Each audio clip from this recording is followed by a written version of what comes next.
Let's move on to balance changes, which we also have a bunch. And some of these, let's talk about the crossbow or bow or crossbow changes, which we introduced. So obviously, during the Rust event, you guys played a good number of games with the new bow. So we decided to make some changes to the bow and the crossbow as well. And yeah, let's start with all the crossbow changes. So Chris, maybe you can tell us like why we made these changes in general. Yeah, so we made changes to both the crossbow and the bow, just to give them their respective place in the arsenal again. Because we only had the crossbow in the first place, which was our only like very special silent ranged weapon. Right now we have two, so we have to look at both, because one will push the other to the side always. Whenever you add something new to a complete system, right, you have to make adjustments. So this is what we're doing here, where we say, okay, the crossbow is a hard-hitting weapon because of the fire rate and just the nature of it, and the bow will be a quicker version of this. And to achieve this, yeah, the crossbow will do strong bleeding now, which is an increase. So if you manage to hit with the crossbow, because you have less chances to hit than with the bow, right, you have an increased effect. We increased the effective range a bit. It's not more damage, it just keeps it for longer, right? So yeah, so the one hit kill range is increased, but the damage is basically the same. Exactly, it's just, yeah, the range is increased. And this is AI balancing changes. It's just, if we look at how these weapons are used in PvP and PvE, right? We just find situations where we can go, yeah, okay, maybe this one has an advantage here and the other one has an advantage here. The bow obviously already has poison arrows, so we at least give the crossbow here and there a slight advantage. So armored should just be easier. Exactly. And, yeah, more bolts. More bolts for not just the base version, but also the custom ammo variants. So now you have 9 basic bolts compared to 6, and you have 6 both explosive and short bolts as compared to 5 and 4 before. So yeah, I mean those are some great changes, and I see the crossbow players happy because they were like, oh, why is the bow so much stronger than the crossbow? Now you can get back to your crossbows and slay some players again. And yeah, let's take a look at the hand crossbows, which is basically very similar to the bigger version. Yeah, this one is not really competing with the bow, as it's more of a utility weapon, or for some experienced players, obviously they can still make very good use of it. But yeah, this one hasn't changed yet, so just go through the slides. Yeah, it also in line just received a slight range increase, but you know what the spread of these weapons is on ranged, on distance, so yeah, this one is less noticeable, but obviously with the ammo capacity change, it just gives an incentive to, if you pick this weapon, if you choose to play with it, there's few areas you should worry about, which is like, should I really use a choke bolt? Yeah, of course, just place it in doorways because you have enough of them, right? Exactly. Yeah, so basically you have a bit more bolts to play with in general. The effective range is a bit increased, but it still causes medium bleeding as it did before. And yeah, then let's talk about the bow itself. So the bow now causes medium bleeding. Yeah, this is in line with what I mentioned for the crossbow.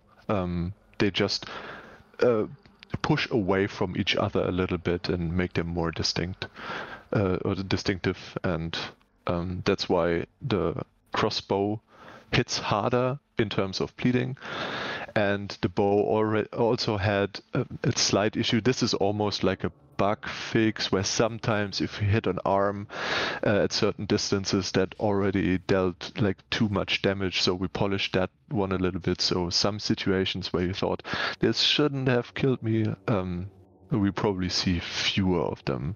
Exactly. So yeah, but this is considered polishing. And for this one, we have a video. This is actually strong because where you can hold the crossbow for however long you want, because it's a weapon with a sight that is just stable in itself because you have to activate it with the trigger.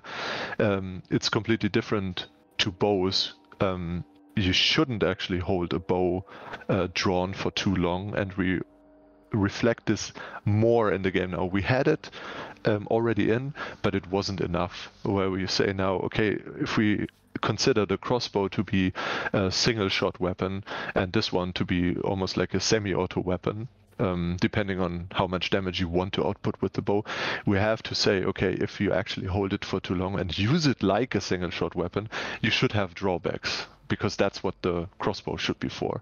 So in the video, you can see that. Yeah, let's look at the video. Yeah, so basically hunters are pretty strong, but not that strong. So you can see that the sway will increase quite a lot, and over distance this makes a huge difference.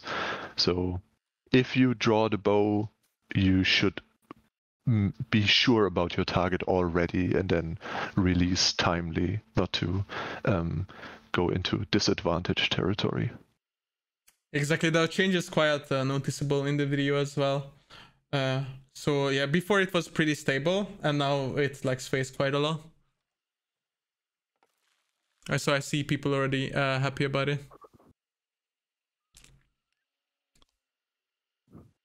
And actually there will be some more changes that affect the bow in a second, so that's not basically it. We'll have a bit more, but yeah, let's get into that. So guys, if you still have any questions about a bow and crossbow as well, make sure to ask it in the Q&A section at the end too. And with that, let's look at the few trait changes we have, starting with the one that actually affects the bow, Chris. So yeah, we didn't want to go at the numbers of the bow yet, but more like balance it on the behavior side, as in sway increase. But for the trait, we figured this one should be nerfed a bit. Yeah, so as you can see, the 100 hands is sorry, you can go. No, it's as easy as to just read the line. It's from 25% to 10%, which is still for people that want to run the bow effectively. They should probably still pick it, but it's not mandatory, and it's not too strong anymore. Yeah, I mean, it can still mean the difference between life and death, basically, but obviously it's not as strong as it used to be. No. Yeah. Bolt thrower, just it's technically it's a buff for both weapons, right? The crossbow and the arrow. It's just